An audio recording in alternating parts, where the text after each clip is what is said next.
আসসালামু আলাইকুম এভরিওয়ান। সকাল সকাল কুয়াশার ভিতরে ছাদে চলে এলাম। এই যে চারদিকে অনেক কুয়াশা,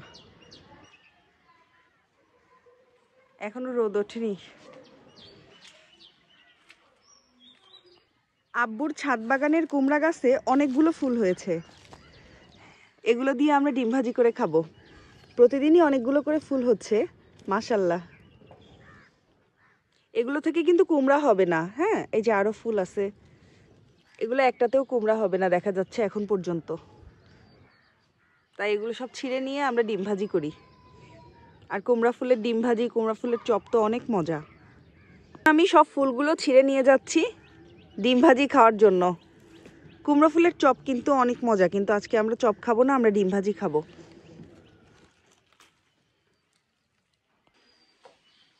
কুমড়া ফুল নিয়ে এখন আমি ছাদ থেকে নিচে চলে যাচ্ছি। এই যে কি চমৎকার ফুল।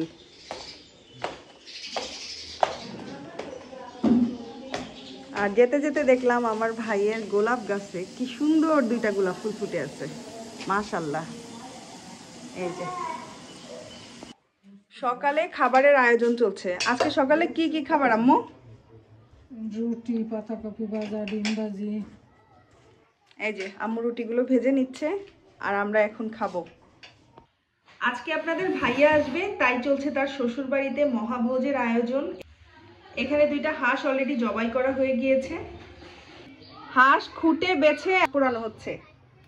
এভাবে হাঁস পুড়িয়ে খেতেই কিন্তু বেশি মজা, কাঁচা রান্নার থেকে হাঁসটা পুড়িয়ে রান্না করলে বেশি মজা হয়। হাঁস কিন্তু সবসময় সবাই পুড়িয়েই রান্না করে। এখানে দুইটা হাঁস রান্না করা হবে, এই যে একটা আর ওই যে একটা, দুইটাই আম্মু এখন এভাবে পুড়িয়ে নিচ্ছেন। এখন হাঁস কাটাকাটি চলছে। আর দেখেন, এটা কিন্তু ডিম পাড়া হাঁস। ডিম পাড়া হাঁস খেতে অনেক মজা।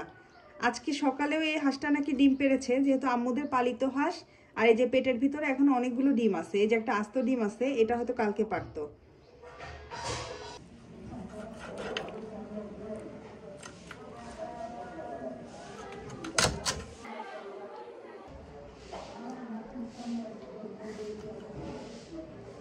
এখন মাংস কাটা হচ্ছে আর এরপরে হবে রান্না। এখন হাঁস রান্না চলছে। এটা হচ্ছে কামিনীর হাতের স্পেশাল হাঁস রান্না। কামিনী আম্মুকে বলছে আজকে আম্মু হাঁস আমি রান্না করব।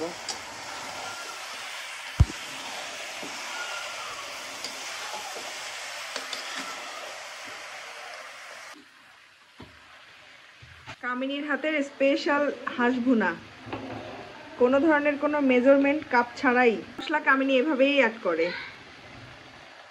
কারো যদি হাঁসের মাংস রান্না বা খাওয়ার প্রয়োজন হয় অবশ্যই কমেন্ট বক্সে কমেন্ট করে জানান, সবাইকে হাঁসের মাংস পার্সেল করা হবে।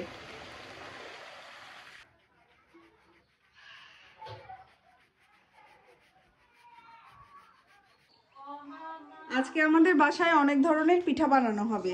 এই যে একটা পিঠার জন্য আম্মু এই যে আটা সিদ্ধ করে নিল, আর এদিকে হচ্ছে কামিনীশের মাংসের ফাইনাল লুক আপনাদের দেখাই। এই যে ঝোল রাখা হয়েছে, আর এটার কারণ একটু পরেই বলছি কেন রাখা হয়েছে। আমরা একটু বেশি ঝোল রেখেছি কারণ আমাদের আজকে ঝোল লাগবে। আজকের ভিডিও এখানেই শেষ করছি। আমি এই ভিডিওটা দুইটা পার্টে ভাগ করে দিব, না হলে ভিডিওটা অনেক বড় হয়ে যাবে। তো সবাই ভালো থাকবেন, সুস্থ থাকবেন। ভিডিওর সেকেন্ড পার্ট দেখার আমন্ত্রণ রইল। আল্লাহ হাফেজ।